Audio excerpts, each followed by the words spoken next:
সবাইকে শুভেচ্ছা।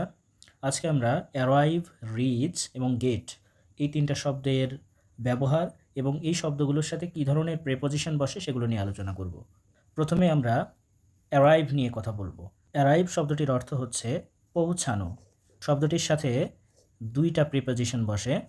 একটি হচ্ছে arrive at a location, specially specific location বোঝায়। যেমন হতে পারে arrive at the station, at the airport, at the hotel, at the restaurant ইত্যাদি। অন্যদিকে অ্যারাইভের সাথে আর একটা প্রিপোজিশন বসতে পারে, সেটি হচ্ছে অ্যারাইভ ইন।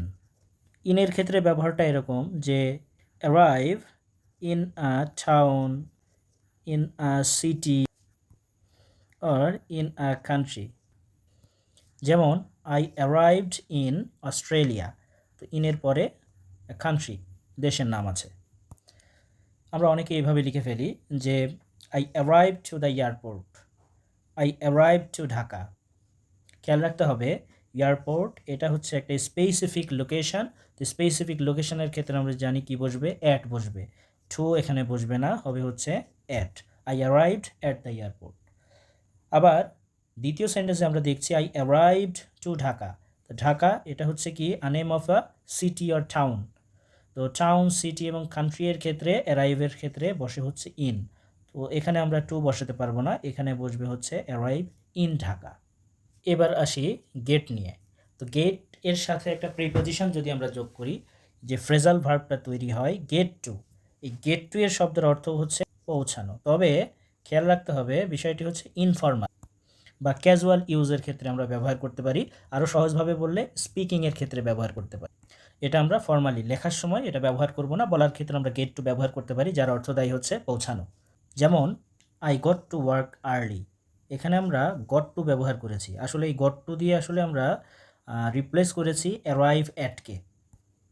অনুরূপভাবে I am going to get two the airport 2 hours before my flight, এখানেও আমরা গেট টু ব্যবহার করেছি। গেট টু বলতে আমরা অ্যারাইভ শব্দটাকে রিপ্লেস করেছি।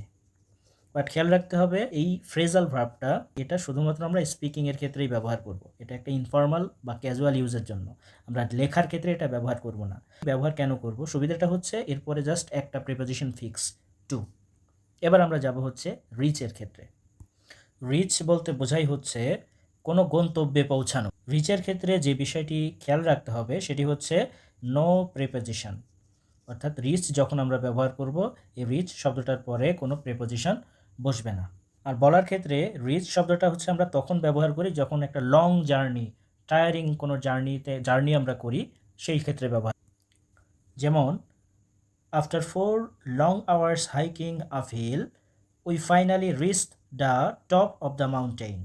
তো এখানে খেয়াল করতে হবে যে রিচ শব্দটার পরে কিন্তু আমরা কোনো প্রেপোজিশন ব্যবহার করিনি, রিচের পরে নো প্রেপোজিশন। আরেকটি উদাহরণ দেখতে পারি, because of missing the metro I had to spend 500 টাকা on an Uber and I just reached the airport in time for my flight. তো এখানেও সেন্টেন্স আমরা দেখব রিচের পরে কিন্তু আমরা কোনো প্রেপোজিশন ব্যবহার করিনি। রিচের পরে আপনি অ্যাট, অন, ইন কোনো কিছু ব্যবহার করতে পারবেন না, রিচের পরে নো প্রেপোজিশন। ধন্যবাদ সবাইকে।